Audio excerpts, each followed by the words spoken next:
Well, the city of Houston will be able to cut its $330 million deficit by nearly a third. Fox 26's Greg Groogan reports on the settlement related to a lawsuit over the voter-approved drainage fees all Houstonians have been paying for the past 15 years.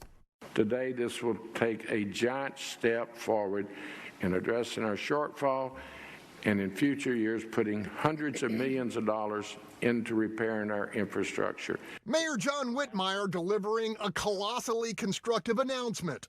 Settlement of a potentially budget-busting legal verdict over the systematic shortchanging of the dedicated voter-mandated street and drainage fee known as Rebuild Houston. The money's never been placed in accounts to rebuild Houston. It was used for general operations of all of our departments.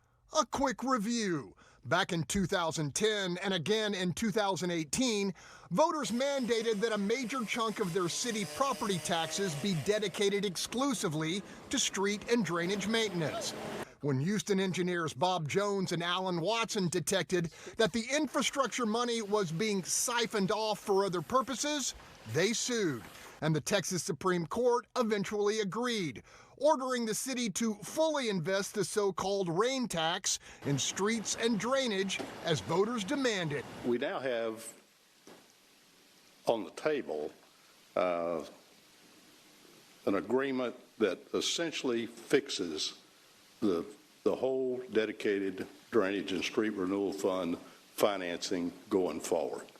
And that's a huge win. And with this agreement, the mayor pledges to more money, more manpower, and more projects to rebuild what's been lost here in Houston. The settlement allows Mayor Whitmire and the city to gradually ratchet up funding for street repair and drainage over the next 3 years, until the investment in Rebuild Houston reaches $500 million a year. The deficit easing deal was celebrated by nearly every member of council. That we cannot balance the budget on the backs of infrastructure. We have to fully fund this. It's one of the top issues when I'm going out in my district. And I'm so happy that all the money that's supposed to be going to this fund will be in this fund. In the short term, settling the Rebuild Houston lawsuit will likely reduce the city's projected budget deficit by more than $70 million. And that is welcome news in very tight financial times. Greg Groogan, Fox 26 News.